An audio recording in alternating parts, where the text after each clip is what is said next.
Hello, welcome to my first. I don't want to call it how to, but that's pretty much what it is. It's basically a how to do, in my opinion. Um, Basically, there's a patch put out quite a while ago that made leveling blacksmithing using strictly iron daggers a pretty impractical approach as far as grinding out smithing and getting it as high as possible, as quick as possible. Made that, and that patch made that pretty impractical to do. You used to get a ton of experience crafting iron daggers, at least compared to what you get now. Um, but that's no more. Can't do it anymore. You can technically level from whatever you start out with to 100, straight up just using iron daggers. Matter of fact, that's sort of how I did it with this character. But there's a couple of things that you should know before sitting there trying to grind out a bunch of daggers. As you can see, I'm level 35. I got to 100 smithing and 100 enchanting, as you can see there. Relatively recently, I believe I was leveled 32 or 33 when I actually capped them both out. Which is, in my way, the best way to do it, in my opinion. The reason why I think that's the best way to do it is a couple of reasons. One, say if you're level 4, you just got out of the tutorial, and you want to get your blacksmithing up as high as possible. So what you do is you go and you do a couple of quests, get a bunch of crap, and you sell it all, and you spend all that money on iron ingots and leather strips, and you bust out a bunch of iron daggers, and you get, say, your smithing up to, say, 50, to where you can make orca smithing.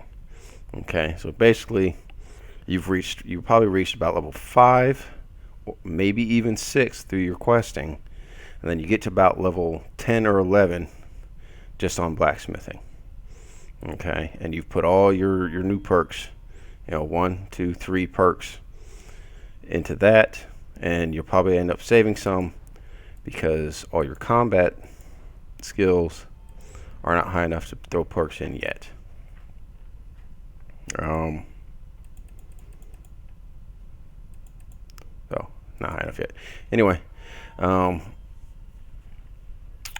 was I saying? Yeah, your combat skills aren't high enough. Bjorn here, he uses one-handed weapons. So say, for example, you use one-handed weapons, and you're level 10 or 11, but your one-handed attack is only 30, 35 at the highest. Because you've spent all your time leveling blacksmithing. So basically, you're a level 10 or 11 with the combat skill. No matter what you choose, whether it's one-handed, two-handed, or any of the magic, you're going to have the combat skill of a level 5 or 6 character. How that's bad is most of the NPCs you're going to be fighting out there are going to be leveled to you, not to your combat skill. So you're going to be, the equivalent of a level 5 or 6 combat character fighting level 10 or 11 beasties, NPCs. So what you really want to do is level things balance in a more balanced way. By the time you get to level 30 is, high 20s, low 30s, you can go ahead and grind out smithing and enchanting. That's pretty much what I did. Because by then, all your combat skills are relatively high. One-handed here, as you can see, is 74. I'm fixing to make that much higher with some enchanting I got to do. My light armor, see, I have enchanted light armor up to 82. It's going to be even higher with more enchantments that I got to do. It's actually 62 now. Oh, let's go ahead and do that one. Actually, I think I should have did Windwalker. Yeah, I should have did Windwalker.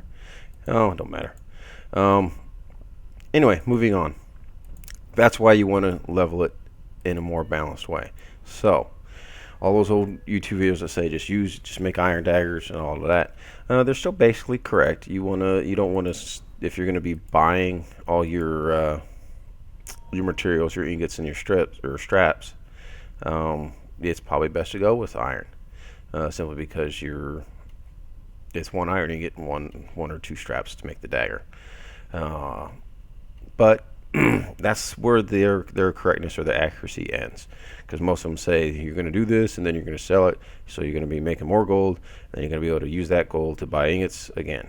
Okay, that's wrong. Don't do it that way. What you do is you go ahead and craft it, okay, and you have your weapons that you use, whatever they are: bow, two-handed, one-handed, spells. If you're a caster type of class, you want to make sure you have the trap soul spell, and any weapons that you have, you enchant with trap soul. Get that as early as you possibly can, and buy empty soul gems. Just fill up your inventory as much as you can with empty soul gems.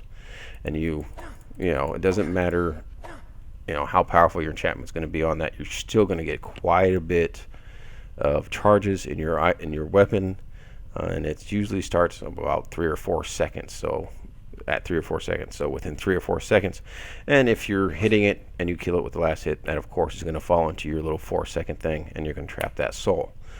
You do that, while you're questing, and then you come in, you do your blacksmithing, and then you take all that stuff that you just made. Basically, you're going to be leveling, you're going to be crafting jewelry and daggers. I recommend jewelry too. And you come up to your enchanter, and you use all those now filled soul gems to enchant the items that you made. The reason why you're going to do that is because of the value increase that you're going to get for having an enchanted item, or selling an enchanted item versus selling an item straight up off the forge. Okay, we're going to look at the iron dagger here, the most commonly crafted item to level blacksmithing. Iron dagger, value of 10 off the forge. You're probably going to get like max 4 or 5 gold for it right off the forge. If you get your enchanting to say, basically enchanting the iron dagger would say like fire damage.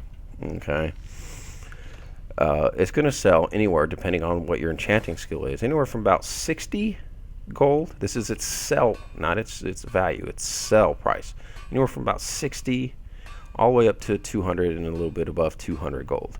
If Bjorn here was to craft an iron dagger, not improve it, to just take it straight from the forge, craft it, or straight from the forge, enchant it using a petty soul gem, I could sell that iron dagger for about 200 gold. So that's how you level blacksmithing and enchanting. 1 second.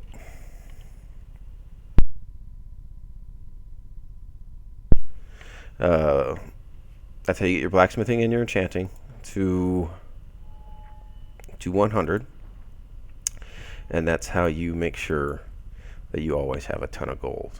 57,716 is a lot for level 35, especially considering I bought every ingot I used to level smithing, and I bought damn near every one. Yeah, I did mining every once in a while, but I really got tired of mining, so I just got a mod that allowed me, it's a vendor mod, that allowed me to buy all the ingots I ever would need, and all the soul gems I would ever need. That's pretty much how you do it. Now, some people are like, well, why wouldn't I want to put like fire damage or whatnot on my weapon? Here's why. The way weapon skills increase is based on the weapon damage that you do.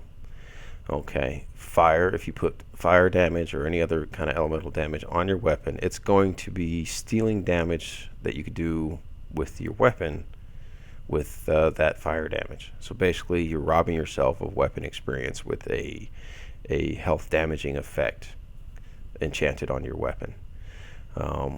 It's not a skill check.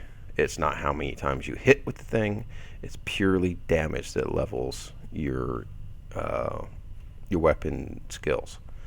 So basically, if Bjorn here, let's take a look at his. He does 81 damage with that thing. Okay. Say it was 81 plus 25 points of fire damage as opposed to 25 points of stamina, fire damage to health. Okay, and let's say he was doing 75 damage to make the math a little easier. Okay, that's 100 points of damage that he's caused, but he's only going to get 75 points of damage worth of experience because that 25 of that 100 damage is fire damage. You see what I'm saying? So it's basically better for you to just have Soul Trap. It's just better all around. You're going to level your weapon faster, and you're going to fill up soul gems, and that will allow you to grind out enchanting just as much as you grind out your blacksmithing. So that's basically the best, most practical way of doing all of it. So basically it's do it balanced, and you'll have a guy by the time you're level 32, 33, who will be able to do the best enchantments, do the best smithing, and still be able to kick ass out there while you're questing. Any other way, I can't really think of any other way to do that better. I'm not some kind of Skyrim pro, but I do know how a lot of the mechanics work. And based upon the mechanics, that's the best way I could figure out as far as leveling it.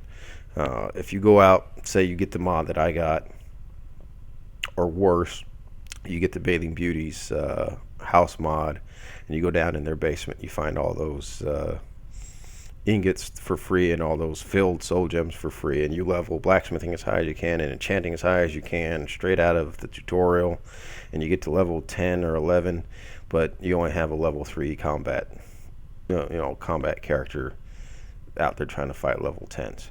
Trust me, I've made that mistake. I went down, got it. It was a straight up caster. I leveled my blacksmithing so I could, give better armor to my tanks, my companion tanks like Lydia, that I was going to eventually get. And I leveled my enchanting as high as I can get using all that stuff. I made it to about level 10 or 11. And then I went walking into Whiterun for the very first time. And there is a vampire lord there. And he kills me very quickly. And I couldn't do a lick of damage to him because I was a level 3 or 4 combat character. That's the point of the patch, is to keep you from being able to make dumb mistakes like that. That's why it takes longer to level these things, because it's supposed to take you a while. Don't be too anxious, and you'll eventually get there. Level 35, if you just start playing, sounds high. It's not. Maximum skill or maximum level in, say, vanilla Skyrim was 81. That's maxing out every single skill. But as you can see, there are new things, new features, or newer features, such as the legendary. What that does is it drops the skills, I think, back down to 15 and refunds perks. And then you can just level them again. I probably won't be doing that, at least not for a while.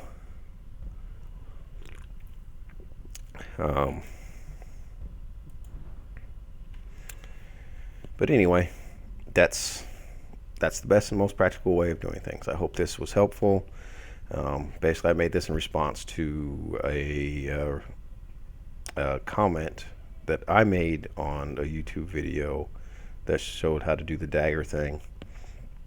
And someone actually responded to my comment asking what's the best way to do it then. So I said, okay, I'll just make you a video and you can watch my video, as opposed to me sitting here trying to answer it in a number character restricted fashion. So there you go. I hope I helped. Thanks for watching. Bye.